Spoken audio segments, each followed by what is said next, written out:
Lycaon. Lycaon thought he could deceive Zeus, and not with a simple lie, but with a banquet made from his own son. A provocation so grotesque that the entire Olympus must have fallen silent for a moment, trying to decide whether it was courage or pure insanity. Zeus didn't shout. He didn't throw a lightning bolt. He didn't give a speech. He simply watched the mortal king, measured his arrogance, and decided the punishment should be a perfect reflection of his soul. Then came the transformation. Hair rising like fever, teeth shredding his own mouth, his body twisting, bending, breaking to be reborn into a shape humanity would recognize instantly. The first wolf of Greek myth. But not a regular wolf, a ravenous one condemned to hunt, to tear, to howl at a world that would never again accept him as a man. This wasn't a physical punishment.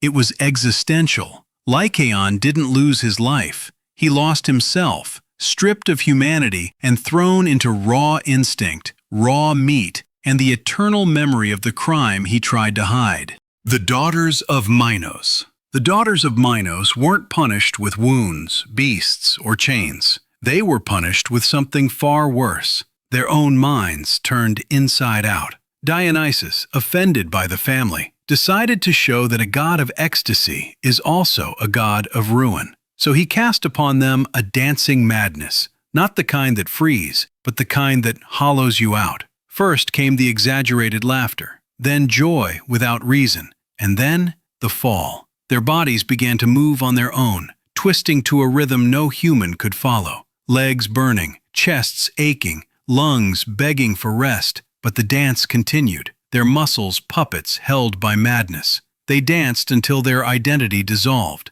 until they forgot their names, until they couldn't tell whether they were alive or trapped in a ritual that never began and would never end. No blood, no monsters, no screams, just the slow, surgical erasure of a person from the inside.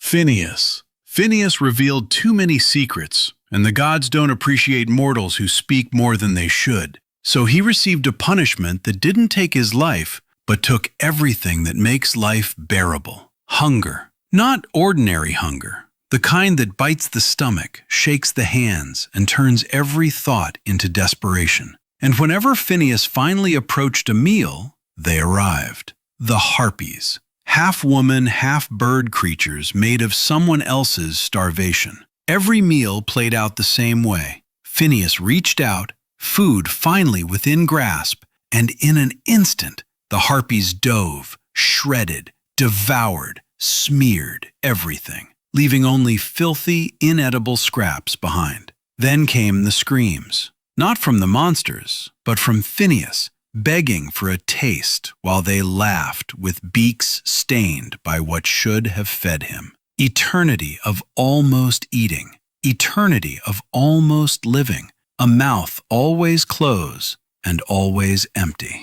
Megara. Megara's punishment didn't come in the form of beasts or curses. It came in something much crueler, being forced to live with the consequences of someone else's divine punishment. Hera hated Heracles. Everyone knew that, and to break a hero, she went for what he loved most. The madness she sent took over his mind, and Megara watched the man she loved lose his sense of reality, swallowed by visions and divine delirium. Inside that storm, he committed the act that would shape her existence forever. Her punishment wasn't about life or death, it was about consciousness, about clarity. Hera didn't need to turn her to stone or beast, she didn't even need to touch her. She just let her remember. Let her feel the absence. Let her carry the echo of a home destroyed by hands that once held her gently. Her body survived. Her peace didn't. The Alcyonides. The Alcyonides weren't punished with death. Death would have been mercy. Their punishment was transformation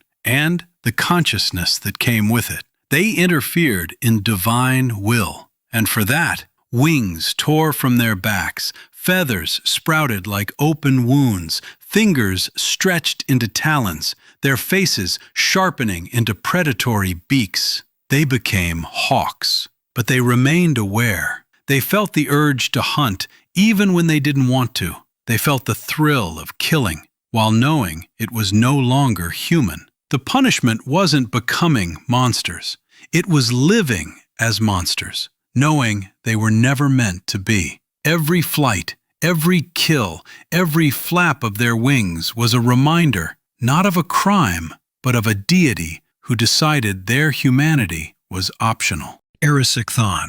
Erisichthon's punishment was brutally simple: endless hunger. After defiling Demeter's sacred grove, the goddess cursed him with a hunger that could never be satisfied. He ate like a starving man, then like a desperate one, then like something that no longer knew what humanity was. Food vanished from his home, animals disappeared, storerooms were emptied in hours, and the hunger continued. His throat burned, his stomach felt like fire, his body shook, but nothing helped. He devoured everything he could find until there was nothing left around him. And then he turned on himself. Demeter didn't want him dead. She wanted him consumed by the same excess he showed to the natural world, a hunger that devours the earth and finally devours the man who carries it. Tityus. Tityus made the mistake no mortal should ever make. He assaulted Leto, mother of Apollo and Artemis,